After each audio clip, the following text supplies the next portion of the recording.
Hello and welcome to Mystical Ninja Let's play Mystical Ninja Part 13.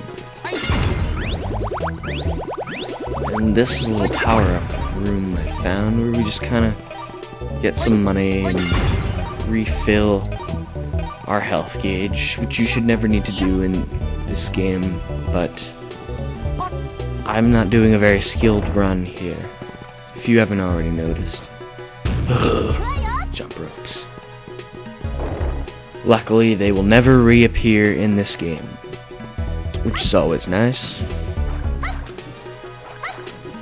And I'm not even going to try to get here the right way, because it's not worth it. It really isn't. I can take some hits, because every time you die, you just respawn in the room you died in with full health. And I have 2 lives. And your 0th life counts.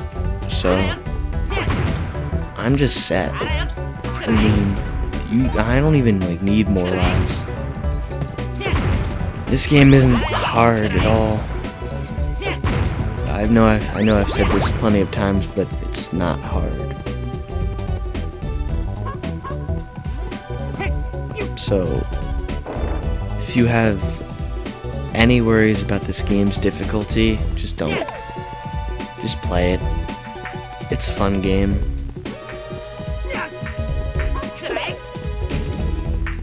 Now, this room is the only memory of this game I had past Oedo Castle, because I played that so many times because I didn't have a memory pack when I was little. So the game didn't save and I had to start over every time I wanted to play. But past that, this is really the only memory I have. I don't know, I just remember how awesome this was. You have to hit all the billiard balls into the holes in order, from 1 to 8. But it was a very fun little part in this dungeon. Pretty memorable for me. Now, I can't use the silver key on the locked door we saw before, because it's a diamond lock, so we need a diamond key. Whereas this was a silver lock, so we had a silver key and we used it. But luckily in this room we will find our diamond key, which is basically going to be our boss key. If you notice the tempo of the... Oh my god, that's... But if you noticed, the tempo of this game's, this dungeon's music kind of sped up and changed a little bit. It usually does that when you get closer to the end. So it's a sign that we are getting close to the end. And in fact, we are, because we are going to beat the dungeon in this episode. The boss, and even going to see the little cutscene after it. Here we are, the diamond key.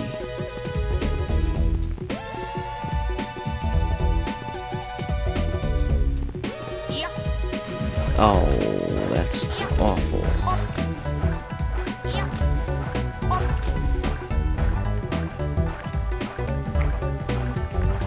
I'm lucky there's a ramp here. Or I drown in some kind of liquid and I don't even know what it is.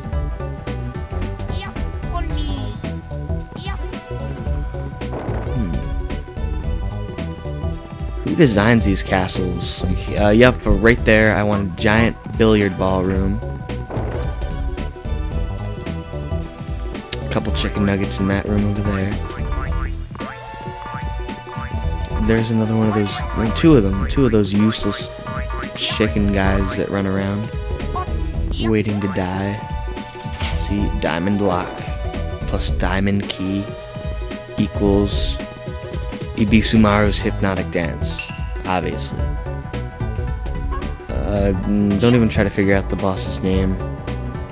It begins with a D and then has an H after it. That's where I stop. That's where I draw the line on Japanese names. If you have a D and an H in a row, I just don't read it. A giant chicken nugget with battle armor and limbs? What? Looks like it could be pretty challenging. Not really. But believe it or not, very very similar to how the ghosts are defeated in Luigi's Mansion. You actually like use the flashlight to create like a giant light, and then it shows his heart, and then you can attack it.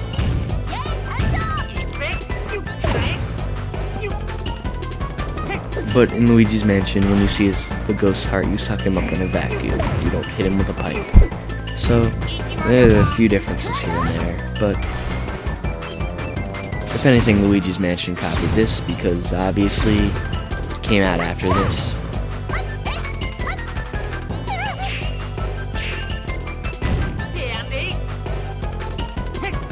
I don't think you have to take a picture of his heart every time you want to hit it. I think it's just the first time.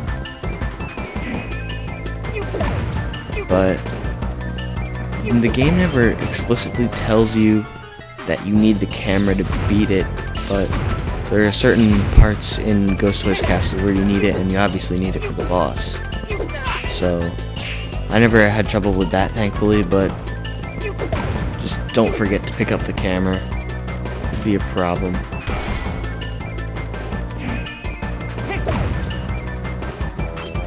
It's another one of those weapons that aren't really used that much. Use it this dungeon, then you don't use it for a while, and then later you do use it a little more, but not much.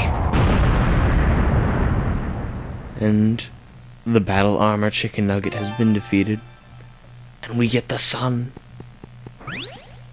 Oh no, it's a flower. My bad. And that's Colin. He was the guy with the control machine controlling that giant dragon we fought, quite randomly, might I add. And there's Mystery Man.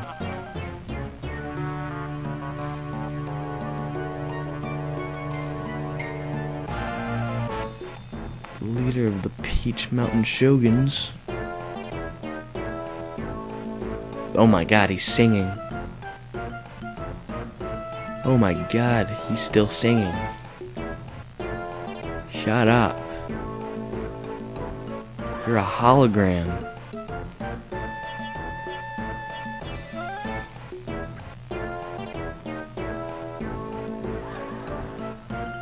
Ooh, that's pretty funny. Why is he trying to make stages when he could just do stand-up?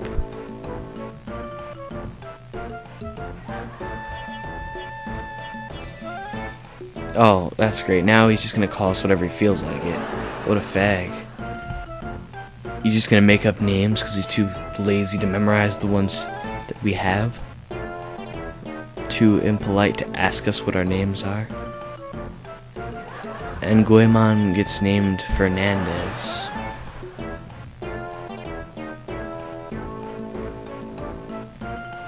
Yes, you will. Your gorilla steak plan? I think a gorilla steak plan would work a little better than a great stage plan, if that's just me.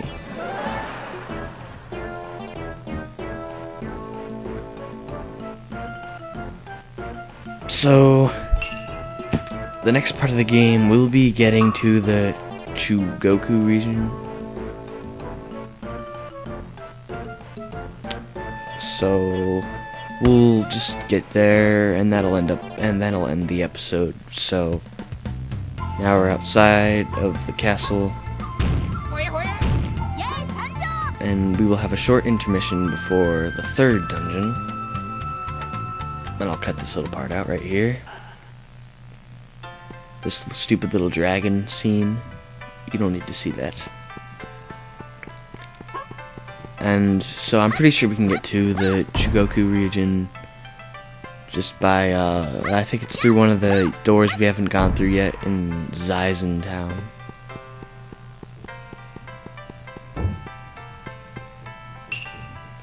Shopping district. Now, remember, do not step on other people's bushes.